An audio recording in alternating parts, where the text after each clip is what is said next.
Your arrest made headlines around the world, but you'll probably understand for some of my listeners here in the UK, they need a slight update of where we find ourselves. Can you just go into a little bit more detail, Mr. Khan, of the circumstances of your arrest last month? Well, for your listeners, what is happening in Pakistan right now is that PTI, which is my party, which I started 27 years ago, is now by far the most popular party in the country. Out of the 37 by-elections in the last few months, we won 30 of them. And all the opinion polls say that we are way ahead of all the other parties. So unfortunately, what has happened is that the military establishment, which the previous army chief removed me from government, and he claimed it later on. He openly claimed it, that it was he who removed me. Since then, there is a sort of, even when the new army chief came, they have decided that whatever happens, I cannot come back into power. So in order to stop me from coming to power, what they have done is they have had various cases, almost 150 cases on me in the last few months to somehow get me disqualified. And then a lot of cases on my senior leadership. But what happened on that fateful day on 9th of May was that I was on bail. There was no way anyone could arrest me. And I was sitting in the High Court when it was like a commando action. It was not the police, but the army. And I could have just I wasn't going to put up a fight against these commandos. No. So they just barged in, destroyed the room which I was sitting in. They broke the windows, and then they took me as if I was some sort of a criminal, well, worse, even a terrorist. So that created a reaction. So for people listening to this, they remember the time that you successfully led your country. Why the disconnect now between you, your party, and the military? Do you know, I'm not sure. I mean, there are two or three things I think that the army chief, because, army is entrenched in Pakistan. It's ruled directly or indirectly in the last 70 years. So I had a good working relationship. There were things I disagreed with him because I wanted, to bring the powerful mafias under the law. And somehow that's where we differed, because later on I discovered that he had very good relationship with these political mafias. And so he was not interested. So that's one point of departure we had. And then there were certain foreign policy issues, which was none of his business, because I was the elected prime minister, and foreign policy in consultation with the Foreign Office was my jurisdiction. And so somehow he disagreed with some of my foreign policy decisions, and he decided to change horses. So he then backed who's now the prime minister, who was under trial for billions of rupees of corruption cases. So he backed him, and together they just toppled the government. In one of your most recent tweets, you write, "We are now living in the dark ages. Nazi Germany-era law of kin punishment being practiced against PTI, the party you founded in 1996. You go on, in other countries where this barbaric law was imposed, totalitarian states like Stalin's Russia, North Korea, and China during the Cultural Revolution. Is what's happening in Pakistan akin to like the Cultural Revolution or North Korea, Mr. Khan?" It's unprecedented. The crackdown that has been enforced on my political party is just unprecedented. 10,000 of my workers have been put inside. And as we speak, anyone who's a sympathizer or a worker, they break into their houses and they pick them up. But worse, and most of my leadership who's not in prison, or my office bearers who are not in prison, are hiding. So when they don't find them in their houses, they go and grab their relatives. Women, I mean, never have women been, there's a respect for women in our country, but never have they been treated like this. So the women, sisters are are sort of harassed. Their husbands, the in-laws are picked up. It's just, it's so draconian. I mean, it really is. We are back to, as I say, the dark ages where we only used to hear these things in Nazi Germany, and where you have collective punishment, where one family member is missing, they would just then pick up the whole family. But this is what's happening here. Well, let's step outside Pakistan and look at global reaction. You'll be aware in the United Kingdom, our Prime Minister Rishi Sunak says of your arrest, quotes, "It's an internal matter for Pakistan." How disappointed are you? But what I'm going to say, Mr. Khan, is a lack of global action. You know, the global action, while the Western countries profess to have what are called the Western values, which is democracy, rule of law, constitutionalism, they are against custodial torture, back fundamental rights of the citizens, human rights, all are being violated in Pakistan right now. Pakistan's democracy is being rolled back. The verdicts of the Supreme Court are not listened to. The Supreme Court, according to the Constitution, had announced elections in Pakistan on 14th of May in the biggest province. The government refused. So we now do not have any rule of law in this country. It's might is right. And so when I say, you know, when I say that the Western countries there's no response from them, the reason is that I think the foreign policy of the countries, the ties with the people, the countries they are dealing with, I think that's how they respond. So in China, in Hong Kong, the Uyghurs in China, or in what's happening in Russia, that all gets highlighted of lack of human rights. They'll talk about lack of democracy and so on. But what is happening in Pakistan is just not highlighted because I think they have a very good relationship with the military here. And what of the United States? No real reaction from President Biden. Would you hope for a change of personnel at the top in the forthcoming US elections? Who would you want to win that, Mr. Khan? Well, look, you know, I'm a firm believer that countries only change from within. You can't change countries from outside. But what should happen is, and I repeat, the professed values of the Western countries, democracy and constitutional and human rights, at least they should speak about this, and they should speak about those violations. Custodial torture, I mean, it's banned everywhere in the Western world. And yet it's happening in Pakistan. But they've deserted you, Mr. Khan. These leaders have deserted you.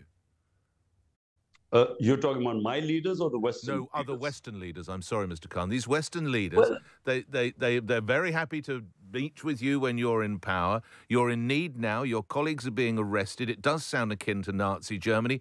And yet there seems total silence from the West. Mr. Khan. Do you know, my experience of international politics, my 3.5 years in power, I mean in government, I realized that, you know, actually, all leaders are very pragmatic. In the end, they've, you know, no matter what principles they profess and whatever democratic values they stand for, in the end, they decide what is good for their country or not. For instance, when Kashmir, in Indian Kashmir, when they took away the statehood of the people of Kashmir, violating the United Nations Security Council resolution, and they took away the statehood, and this clampdown, exactly a crackdown, even much worse than this, took place, where they just completely, there was a curfew. There was hardly, I called up the Western leaders, I was in power then, I called them up. I said, look, at least condemn what's going on. But they didn't, because, you know, India is an ally and an ally against China. So there was absolutely no response. So I'm quite, you know, I had no expectations really, because I think that they have a good relationship with this current government and the military, because this is basically, it's a military-backed government now, because the moment the military withdraws its support, this government will collapse. We've talked a lot about you and the colleagues in your party How is day-to-day life for the average Pakistan citizen at the moment, Mr. Khan? Allowing, of course, for those terrible floods we witnessed last year, and I understand inflation as well, Mr. Khan. Well, in 1 year, just to give you an idea, when we left, growth rate in Pakistan was 6.1%. It is one of the best performing economy in Pakistan's history because that's 6.1 and 6% average growth rate in 2 years, last 2 years of our government. Plus, we had handled COVID-19. We were given, as an example of a country, top 3 countries that handled the COVID-19 crisis very well. So from that point, we now have our growth has collapsed to 0.3%. Inflation, when we were, and you remember there was this commodity super cycle, so the inflation was around global inflation. Pakistan, our inflation then was 12.4%. Today is 38%. So unemployment is, industry has gone into we had 10.4% growth in our large-scale manufacturing industry. That's gone into negative. Exports 15% down, remittances 15% down. In other words, dollar income has gone down. And yet at the same time, our debt has increased. Economy has never been as bad as in 75 years of our history. So when you combine the two, a crackdown, a complete collapse of rule of law, and at the same time, the economy tanking, we are in the worst possible situation right now, which is why the government is petrified of elections, because this is election year. I want to ask you about that. The reason they are clamping down on the party is because support has grown. Well, I want to ask you about that, and there was a bump on the line, so I just want to say... So I was going to say that, the reason why... I think there's a slight delay. Sorry, Mr. Sorry, we'll work through this. I just want to get your point out there that inflation is now running at 38%. I'm going to ask you the question. You say, of course, you are in an election year. Those elections are due in October of this year. Mr. Khan, how likely are they that they'll go ahead?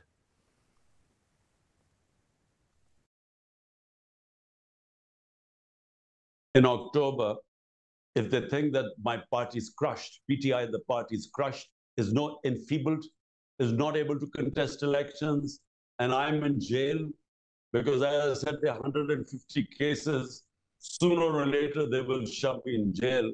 So if they feel that we are not capable of winning, only then there will be elections. What about your own personal safety? There was an attempt on your life late last year. Do you live in fear?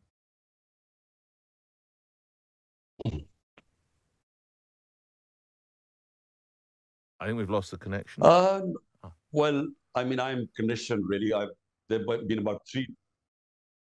Can you hear me? Yes, I'm sorry. Go ahead, Mr. Khan. I'll repeat the question. Do you live in... There have been assassination attempts on your life, one as recently as November. Do you live in fear of your life? I have one attempt where I had 3 bullets in my leg on November 3. I escaped another assassination attempt, which was on the 18th of March. I was very lucky, really, to get out alive. And as I said, there's so many cases against me.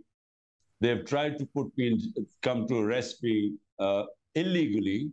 Once they came to my house, my house was under attack for 24 hours, where my workers, again, like they abducted me from the Supreme Court, from the High Court. So therefore, I mean, I'm mentally prepared that sooner or later they'll put me in jail. One final question, because the line is starting to deteriorate. What keeps you going? What keeps you so resolved, Mr. Khan?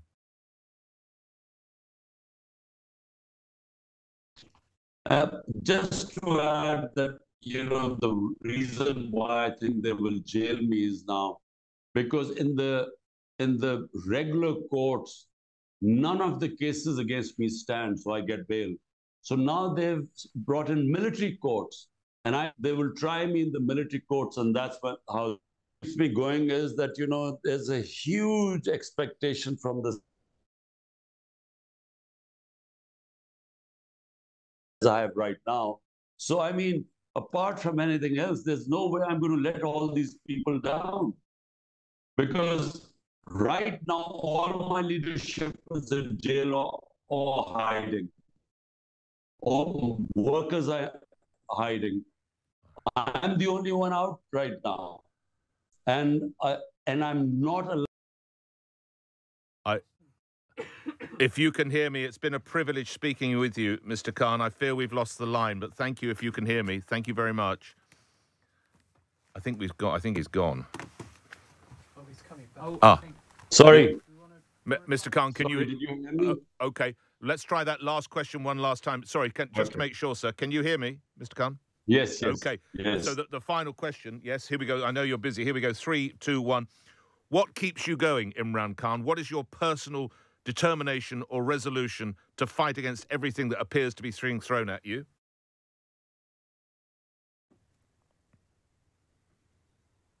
Well, I started my party 27 years ago called Movement for Justice. And let me say, I was inspired by, as a teenager going to Britain, first time I saw rule of law.